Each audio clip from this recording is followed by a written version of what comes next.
Agricultura, Pescas e Pecuária no Floresta. Halao encontro harmonização da Hulu com o parceiro desenvolvimento Sira, atualmente em serviço. Encontro ne halau e salão Delta Nova Dili e haloron quinta-feira, fulan outubro, tinan rihun rua ronulo resintolo. Ministro Agricultura, Pecuária, Pescas e Floresta, Marcos da Cruz ATT, encontro ne nessa ordenação ida. Para bele coordena malu o parceiro desenvolvimento Sira, Liu Hirak nebe envolve ia desenvolvimento setor agricultura niang. No projeto Barak nebe halau ia railaran nebe ligado ao setor agricultura. Ini anu encontro de coordenação ida. Para itabele coordena malu o itani parceiro desenvolvimento Sira, Liu Hirak nebe envolve ia desenvolvimento setor agricultura ne.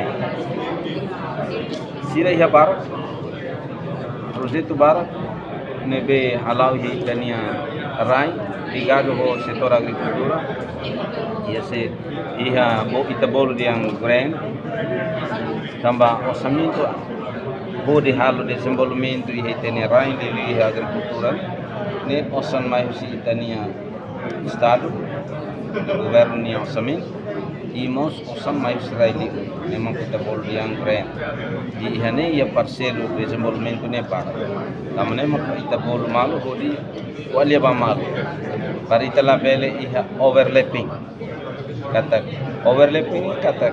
kita halo aktividade hanesan mas osam mais pati dua ia pati hanesan beneficiário hanesan aidene mak kita label hal nebe itu tengo ale malu para ita halu kari atividade bel hanesa contribui para programa ida por exemplo programa aumenta a produção hare bele halu ia fatin la hanesa nessa ia maliana ia bikeke governo halu ia maliana kari parceiro halu ia remasi o halu ia bikeke tambah osane mai bapu botu e ba atau aumenta a produção, então iremos mais. Entretanto, Hugo Trindade, coordenador programa Projeto Camões Satutan, Projeto Quintal Portugal, nebe implementa Husi Camões de Parcial, Ministério Agricultura, implementa Hu e retinan rihun ruas anulo resinen,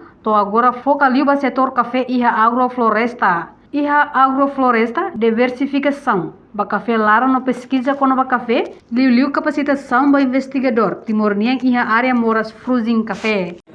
Projeto Quinta Portugal, deve implementar Camões, a parceria do Ministério da Agricultura, implementa a dia Tinan 2016, então agora, no foca Macasliu e a setor café agrofloresta, diversificação da café lara.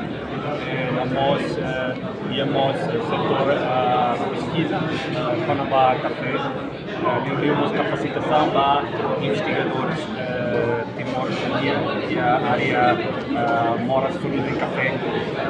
E mesmo que a área principal do projeto Quinta Portugal foca. Reportagem Senhorinha Pereira, Anito da Silva, Televisão Timor Post. Janela informação ba emahoto. Atu hatena informação atual dia kliu kita halua. Hane hambutão subscribe, like, halo comentário no faixa do media social hoto.